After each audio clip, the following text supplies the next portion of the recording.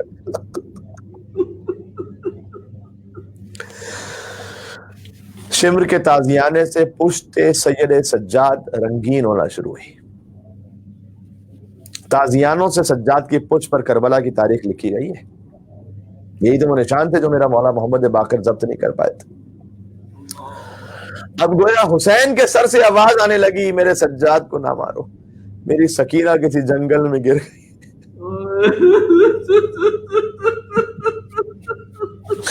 میری سکینہ کسی جنگل میں۔ یہ سنتے ہی بی بی زینب سلام اللہ نے آہ بھری، اپنے آپ کو اونٹ سے زمین پر گرا دیا۔ بی بی کیسے پہنچی سکینہ تھا خدا ہی جانتا ہے، کبھی گھٹنیوں کے بل چل کر، کبھی گریں کبھی اٹھیں، معظمہ خاتون کی۔ اب جملہ کیوں، گویا زینب سکینہ سلام اللہ علیہا، بی بی زینب سلام اللہ علیہا سکینہ کے پاس ایسے پہنچی جیسے حسین اکبر کے لاشے پر پہنچے تھے۔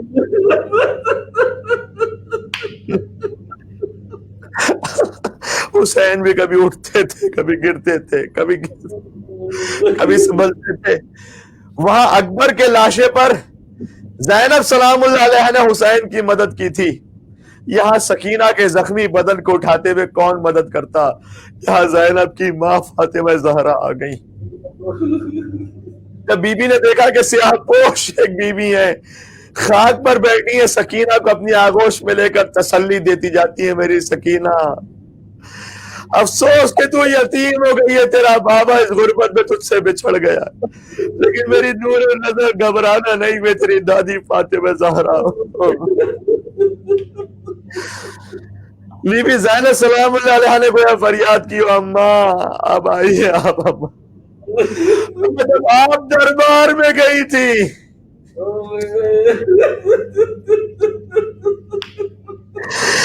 اماں آپ کا سر ڈھکا ہوا، جب زینب دربار میں گئی ہے تو سر کھلا ہوا ہے۔ اماں آپ بھی دربار میں گئی تھی حق لینے کے لیے، جب آپ دربار میں گئی ہے تو ہاتھ کھلے ہوئے تھے، جب آپ کی بیٹی دربار میں گئی ہے تو زینب کے ہاتھ بندھے ہوئے تھے۔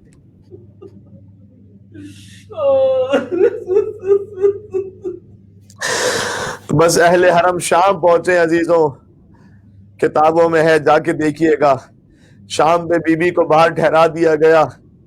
اگلے دن حکم ہوا باب الساعات سے زینب کو لے آؤ۔ باب الساعات پر سب سے زیادہ بھیڑ تھی، مجمع تھا تماشائیوں کا، کوئی سیٹی بجا رہا تھا، کوئی تالیاں بجا رہا تھا۔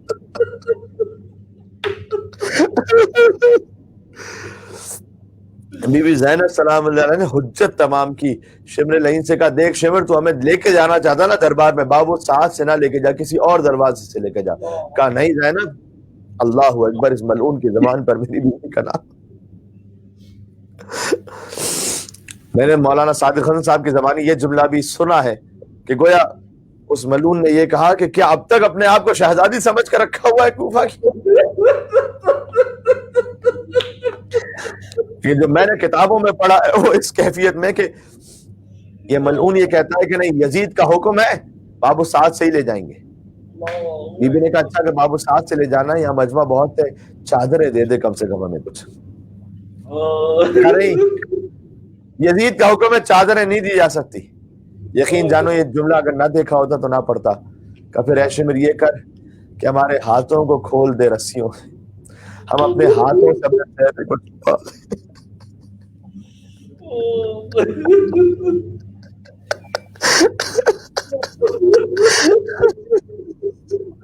کہ نہیں ہاتھوں کو نہیں کھول سکتے، بسے ہاتھوں کے ساتھ علی کی بیٹی شام میں داخل ہوئی۔ عزیزوں پہلی سفر آ گئی، الوداع ماہ محرم، الوداع۔ اے مولا جو رونے کا حق تھا ادا نہ ہو سکا، بی بی زینب سلام اللہ علیہ دربار شام میں داخل ہو رہی ہے، پہلی سفر کی تاریخ آ گئی ہے عزیزو، یہ عاشور کے دن سے کم نہیں ہے بلکہ عاشور کے دن سے زیادہ سخت وقت تھا یہاں پر۔ حسین کا جہاد خاندانی روایات کے مطابق تھا، لیکن بی بی زینب کا جہاد، جن کی ماں کا جنازہ رات کی تاریکی میں اٹھا تھا، زینب بے مقنا و چادر شرابیوں کے مجمع میں تھی۔ شام کی منزل کوفہ سے بھی زیادہ سخت تھی، لوگ آوازیں کس رہے تھے، تماشائیوں کا مجمع تھا، کہہ رہے تھے باغیوں کی بہن آ گئی ہے، باغیوں کی بیٹی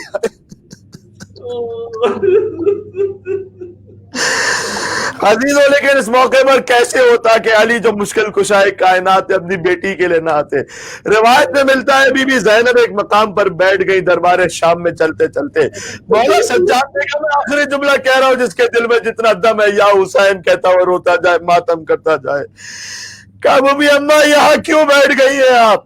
یہاں تو ظالم کا دربار آ گئے۔ کہا بیٹا سجاد یہ اتنا سخت وقت ہے، میرے بابا نے مجھ سے کہا تھا جب سخت ترین وقت دربار میں آ جائے گا بیٹی گھبرانا نہیں، میں علی آؤں گا آپ کی مدد کے لیے۔ سجاد میرا بابا کہیں آنے والا ہوگا، علی اپنے باپ کے سہارے کے ساتھ جائے، زینب اپنے باپ کے سہارے کے ساتھ داخل ہوگی تاکہ مجھے علی کا سہارا مل جائے۔ یہ کہہ کر عزیزوں رونا ماتم کرنا، یہ کہہ کر بی بی اپنے مقام سے اٹھی، سخت تشت میں حسین کا سر تھا، یزید چھڑی مار رہا تھا۔ بی بی نے کہا بابا تم کہاں ہو اب؟ یہاں تک کہ بی بی اٹھی کا سجاد میرا بابا آ گیا سجاد، السلام علیکم یا امیر المومنین، السلام علیکم یا قائد الغر المحجلین۔ سجاد بابا آ گیا، بابا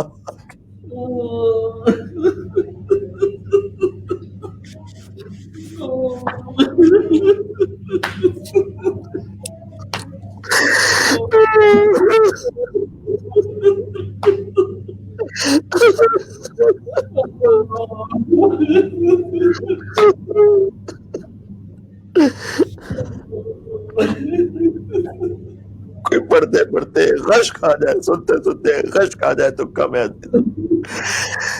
علی کی بیٹی زینب، حسین کی خار زینب، مجمع اغیار۔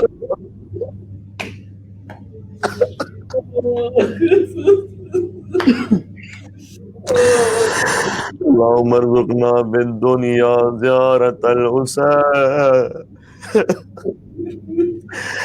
عزیزوں اب چہلم قریب آ رہا ہے، ہر سال جایا کرتے تھے کربلا تڑپ رہے۔ عزیزوں چہلم قریب آ گیا، ماہ سفر میں داخل ہو گئے، اب چہلم کے مہینے میں داخل ہو گئے۔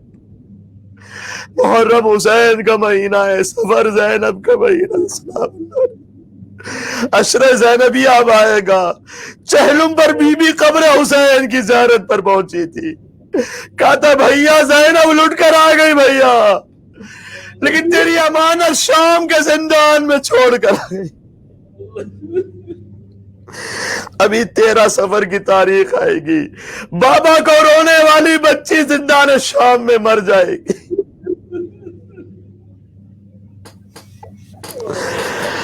اللہم ارزقنا فی الدنیا زیارت الحسین وفی الآخرت شفاعت الحسین وادخلنا الجنت من باب الحسین واشف مرضانا بحق علی ابن الحسین۔ السلام علی الحسین وعلی علی ابن الحسین وعلى اولاد الحسین وعلى اصحاب الحسین۔ طول کلام کے لیے معذرت چاہتا ہوں، آج آخری گفتگو تھی۔ وما علینا الا البلاغ المبین وآخر دعوانا ان الحمد للہ رب العالمین۔ یا حسین یا حسین یا حسین یا حسین یا حسین۔